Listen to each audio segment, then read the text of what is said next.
It's 2:30 in the morning, and Donna Awcock is holding $4 in her hand. She's 17. She's been babysitting a neighbor's kids all night, and now she's standing in a stairwell in Huron Heights, London, Ontario, with a request that seems too small to matter. Walk to the corner store, buy a pack of cigarettes, come right back. It's raining, she doesn't have far to go. Less than 100 meters, a 5-minute round trip, at most. She has made this walk before. It's routine, unremarkable, the kind of small errand that ends a night without anyone thinking twice about it. She will never make it back. By the time the sun comes up in a few hours, Donna Jean Awcock will be a name her family repeats into a phone, over and over, to police, who tell them to wait 24 hours before they can even file a report. By the next evening, she will be a name written on a coroner's log. By 2026, she will be a name that has waited 43 years for someone to finally say it out loud, in a courtroom, and mean it. Somewhere across the apartment complex, her own family can see her silhouette moving in a lit window. Earlier that evening, they'd waved to each other across the gap between buildings, a small, unremarkable gesture, the kind neighbors exchange 100 times without ever thinking it might be the last one. Tonight, she just wants to get home before the rain gets worse. Before we go any further, if you're new here, hit subscribe now, because where this case goes over the next 20 minutes is not what you're expecting, and you don't want to miss what happens next in this channel's coverage of it. This case comes to you by request. One of our regular viewers left a comment a few days back asking us to cover Donna's story, and after digging into it, we understood exactly why. This is one of the most quietly maddening cold cases in Canadian history, not because there are no leads, but because there are almost too many, and nearly every one of them was mishandled, contaminated, or simply left on a shelf. So this one is for you. If there's a case you want us to dig into next, drop it in the comments below, because it might be the next one we open. Here's what nobody in Donna's neighborhood knew yet that night. London, Ontario, in the early 1980s, would later be called the serial killer capital of Canada, a city where a disproportionate number of young women and girls were murdered across a 15-year stretch, with almost no arrests to show for it. Donna's case would eventually be studied alongside several of those killings, compared for patterns, cross-referenced for a shared hand behind them. But on the night of October 12, 1983, nobody was thinking about patterns yet. They were thinking about a 17-year-old girl who loved babysitting, who played baseball, who was, by every account her family has ever given, easy to love and even easier to trust. She was the kind of teenager other parents specifically requested, reliable, punctual. The kind of babysitter you booked in advance because you knew she'd show up and keep the kids fed and in bed on time. She had a close relationship with her sisters, Laura and Tammy, and an ordinary teenage social life that included an ex-boyfriend, Todd Ireland, on good enough terms with her that he'd be one of the first people out searching for her the next day.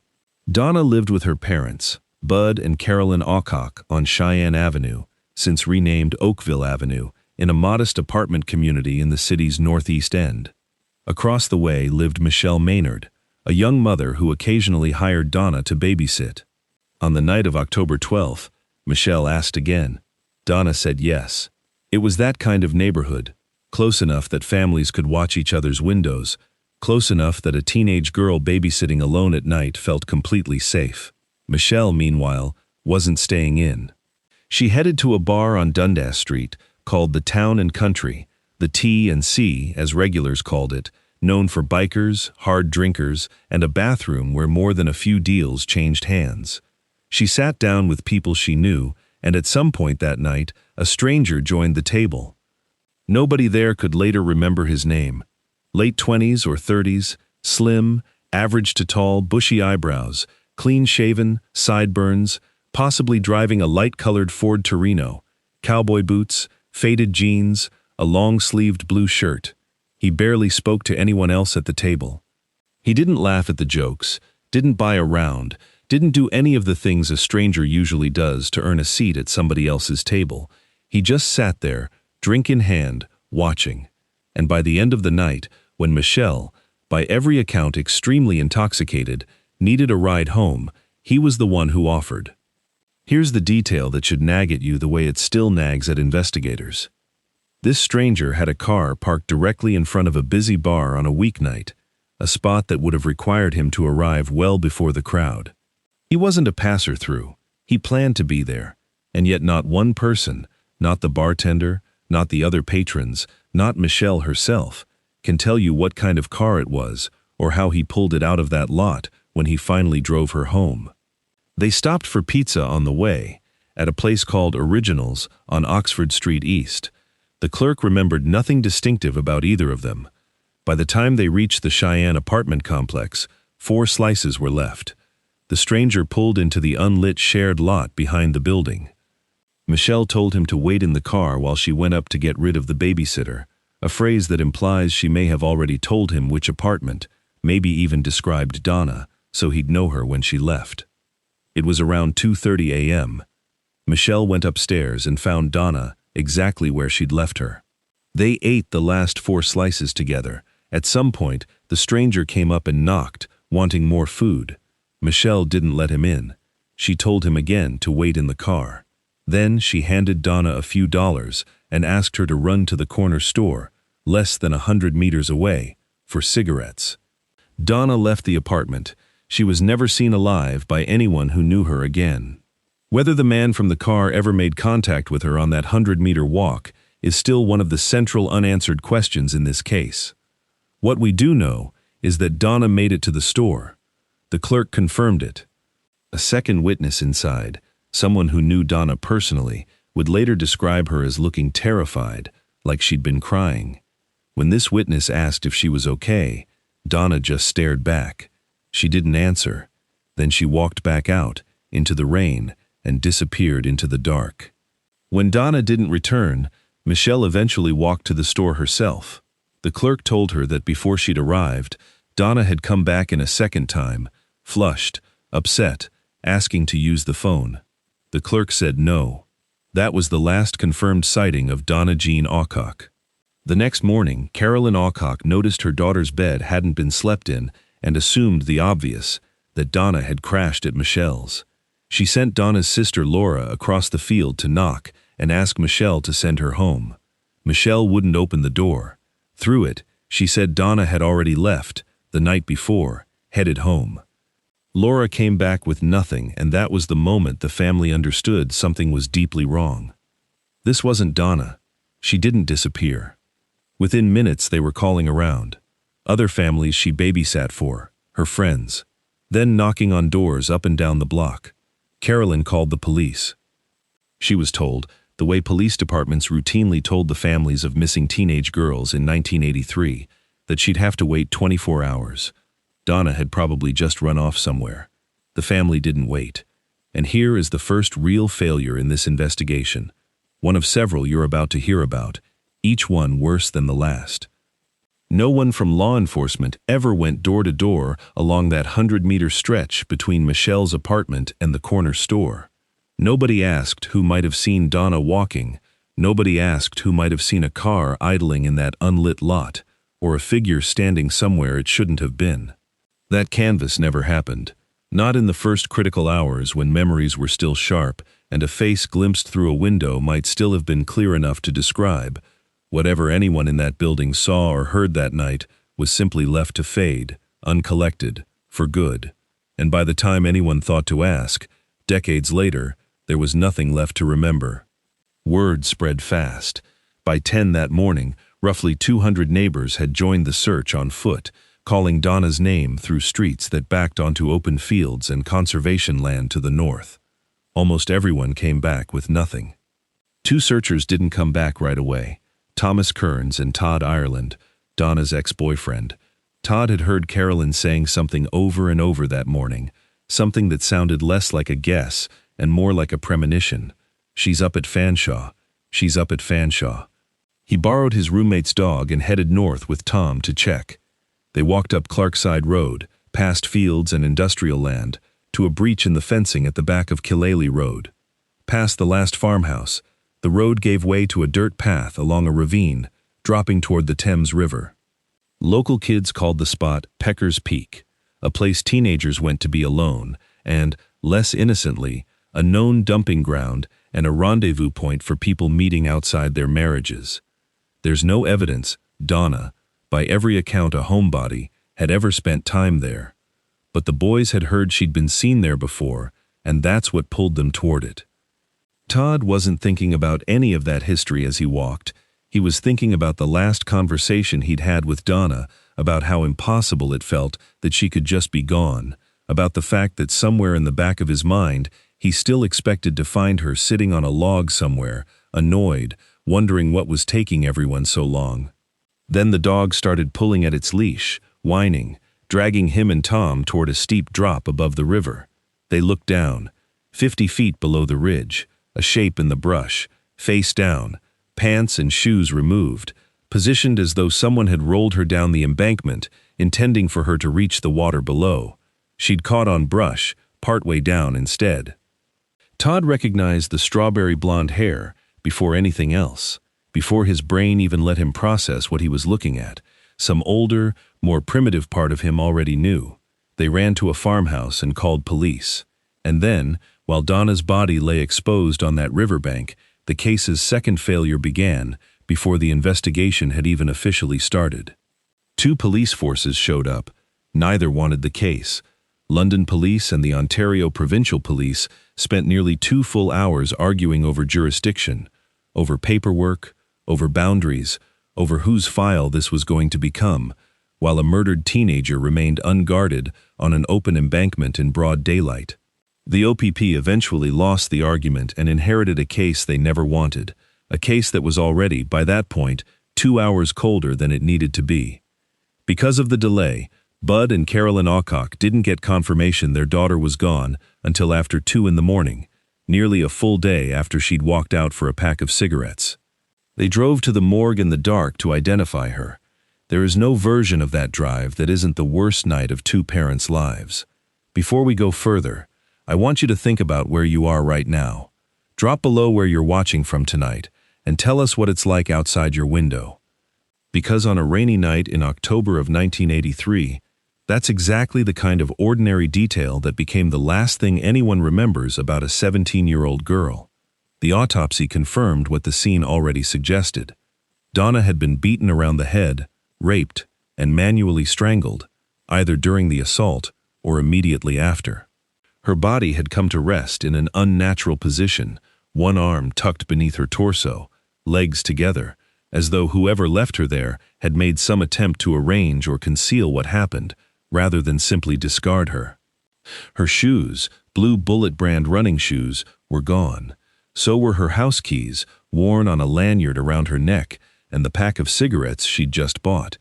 Then, investigators found something that still doesn't sit right, more than 40 years later. When they turned Donna's body over, they found an orange plastic object still lodged in her mouth. A child's trick-or-treat bag. A Halloween bag, sized for a small child, stuffed into her mouth during or after the attack. Halloween was still more than 2 weeks away. Sit with that.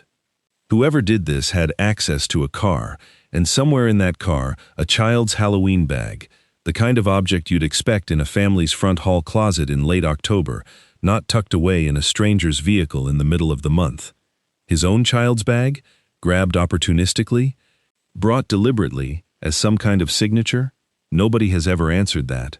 What investigators could confirm is that the bag carried a partial fingerprint, one that, in 1983, couldn't be searched against any database because the technology to run it nationally didn't exist yet. It has never been resubmitted since. A physical piece of evidence has been sitting in an evidence locker for over 40 years, collecting dust while the world outside kept building better and better ways to read it, and it has never once been run through the systems that exist today to identify it. Let that sink in before we keep going. Here's something else that should trouble you. Michelle Maynard spoke to police the day Donna's body was found, then she vanished for about a week. Nobody has ever fully explained where she went or why, and it remains one of the small, nagging gaps in an already messy timeline. When she resurfaced, investigators sat her down with a sketch artist, hoping she could describe the stranger from the bar. There was just one problem. Michelle later admitted she'd been too drunk that night to actually remember his face, so when the artist pressed her for details, she made most of it up as she went. Fortunately, there was a second witness. A woman named Joanne had been at the same table, sober enough to actually study the stranger's face. Her memory was sharp, her description was consistent, and it was almost nothing like Michelle's. Two women, describing the same man, from the same table, on the same night, and producing descriptions so different that investigators couldn't reasonably treat them as the same person. One was a real memory. The other was invented on the spot by someone too drunk to recall a face, filling gaps because she didn't want to disappoint the detectives across from her. So investigators made an extraordinary decision. They merged the two, hair from one witness, nose from the other, despite already knowing one of those accounts was partially fiction. When that mashup sketch went public, it generated nothing. Of course it did. It wasn't a picture of a real person. It was two competing memories, forced into a single face, that matched neither witness's actual recollection. Michelle passed a polygraph regarding her own knowledge of the murder. But the Awcock family has never fully let go of their suspicion toward her, and especially toward her brother, Michael, who was out partying that same night, in that same building, with a man everyone around the Cheyenne apartments simply knew as Joe Tripp. It's a detail that seems minor at first. It is not. Here's where this case takes a turn that even seasoned true crime viewers rarely see coming. Joe Tripp wasn't just some guy from the neighborhood, some forgettable face at a party. It was an alias, a name a man had built for himself specifically so nobody would look too closely. His real name was Joseph Alvin Shepard, and in October of 1983, while he was living across the hall from Michelle Maynard and drinking with her brother, Shepard was an active fugitive on the FBI's most wanted list. 5 years earlier, in 1978, Shepard had escaped a county jail in Bradley County, Tennessee, where he was being held for the murders of two teenage girls, 14-year-old Kathy Clowers and 15-year-old Roxanne Woodson. He fled north, landing in London, Ontario, where his sister was renting an apartment in the very same building where Donna died. He spent significant time around the Cheyenne complex. He almost certainly knew who Donna was. Think about the proximity of that. A convicted killer of teenage girls, actively fleeing federal charges, living one floor from the center of this case, drinking with the brother of the woman Donna was babysitting for, in the same building, during the exact window Donna disappeared. It sounds too convenient for a true crime story, except it's documented fact, confirmed by Tennessee court records and the U.S. Marshals who eventually caught him, and no one connected him to Donna's murder for 5 more years. It wasn't police work that finally caught him. For 5 years, Shepard lived openly in the same building tied to Donna's murder, and not one investigator connected the dots. It was television that finally did what law enforcement couldn't.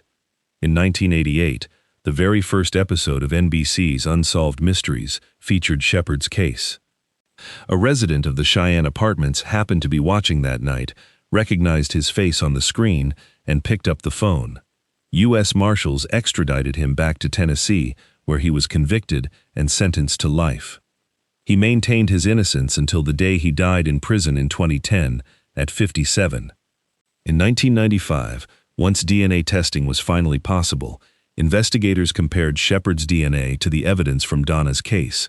It did not match. The man living across the hall, with the criminal history, the alias, the proven capacity for exactly this kind of violence against teenage girls, was cleared. He wasn't the one. Which means the most obvious suspect this case has ever produced, the man who fit almost every profile marker investigators could have asked for, was never the man who killed Donna. The real killer was someone else entirely, someone who, in over 40 years, has never once come that close to being caught again. Todd Ireland and Thomas Kearns, the two boys who found her, were also treated as persons of interest for a time, simply because they'd located her so quickly that some in the community suspected they must have known where to look in advance.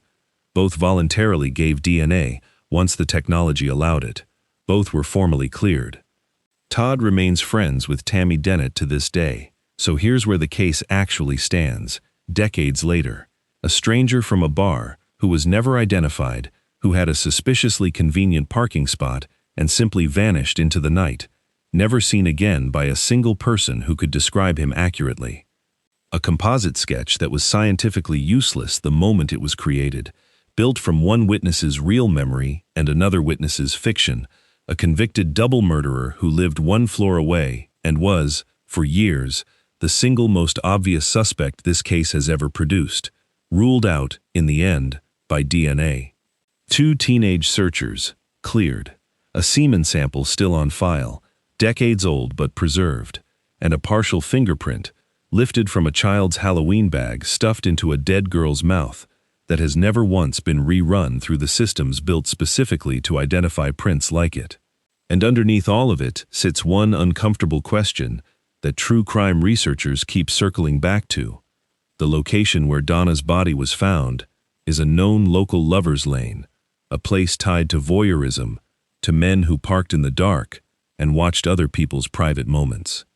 And it echoes several other unsolved murders of young women in London through the 1970s and into the 1980s, including the killing of Jacqueline Dunleavy years earlier. That's not a coincidence investigators take lightly. Killers who choose these specific kinds of locations rarely choose them by accident. The spot itself often carries meaning for them, tied to habits and fixations that existed long before the murder and kept going long after. And offenders who fit that profile rarely stop after a single killing. They stop when they're caught. They stop when they die, or they simply slow down with age, the same way any predator does. None of those endings has ever been confirmed for whoever killed Donna. So why, with hundreds of thousands of offender DNA profiles now on file across Canada, hasn't this case, or several like it, produced a match? It's not because London investigators were careless. In Donna's case, they were unusually forward-thinking for 1983, preserving cigarette butts, clothing, and other biological evidence for decades, on the chance that future technology could do something with it that theirs couldn't. That level of foresight wasn't standard practice anywhere in Canada at the time, and it's the reason Donna's case still has physical evidence worth testing today at all. The problem sits higher up, in the system meant to actually use that evidence. Canada's National DNA Databank compares crime scene profiles against convicted offender profiles automatically every single day, hunting for what investigators call a cold hit. On paper, with hundreds of thousands of offender profiles now on file, you'd expect a steady stream of decades-old cases to start resolving themselves. In practice, that hasn't happened anywhere near the rate you'd expect. Old samples degrade in ways that can quietly slip past the automated system's tolerance. The stringency built in to prevent false matches can end up filtering out real ones. Matches a human analyst, doing a manual side-by-side comparison, would catch instantly. When police are asked, year after year, why a cold hit still hasn't happened here, the answers fall into the same short list. The killer left the country. The killer died. The killer simply stopped. But offenders, with this exact behavioral signature, the planning, the targeting, the location choice, almost never just stop on their own. Which leaves one uncomfortable possibility hanging over this entire case. The match may already be sitting inside the system right now, waiting on a manual review that a 43-year-old file may never receive again, unless someone forces the issue. Which means whoever did this may still be alive. Still out there, possibly still in London, Ontario, having quietly aged into an old man who has never once had to answer for what happened to a 17-year-old girl on her way to buy cigarettes. For 4 decades, one person has refused to let that possibility fade into silence.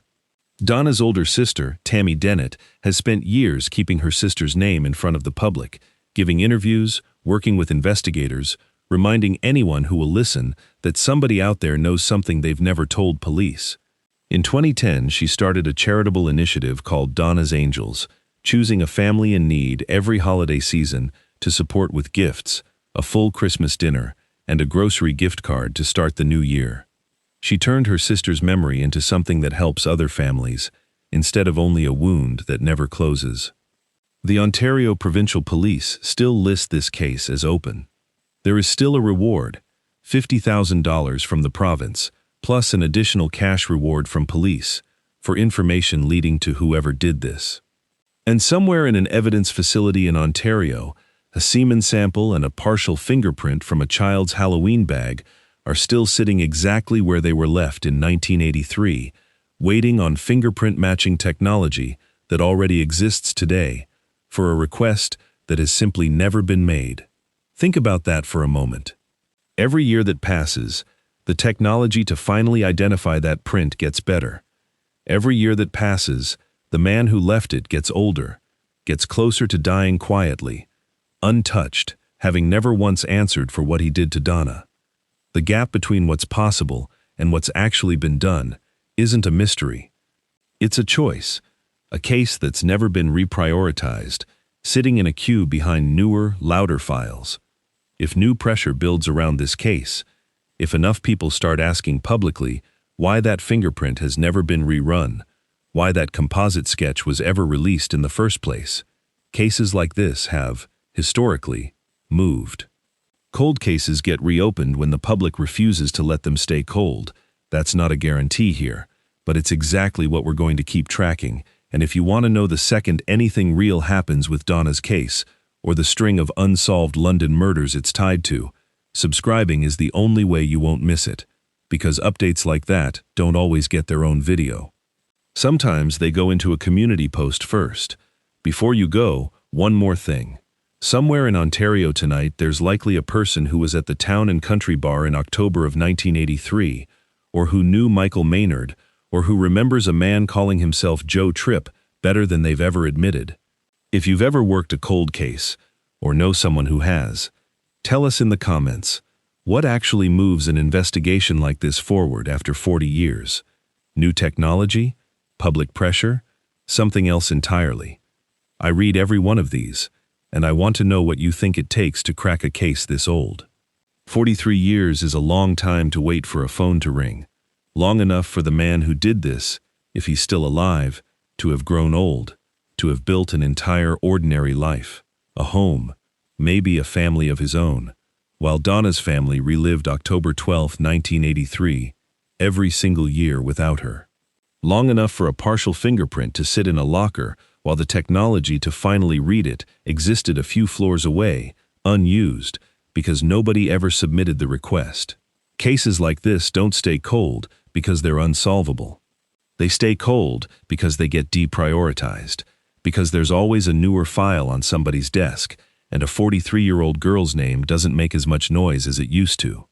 But somewhere, Tammy Dennett still remembers her sister waving from a window, still spends every December dropping off wrapped presents in her sister's name, for families who never knew Donna at all.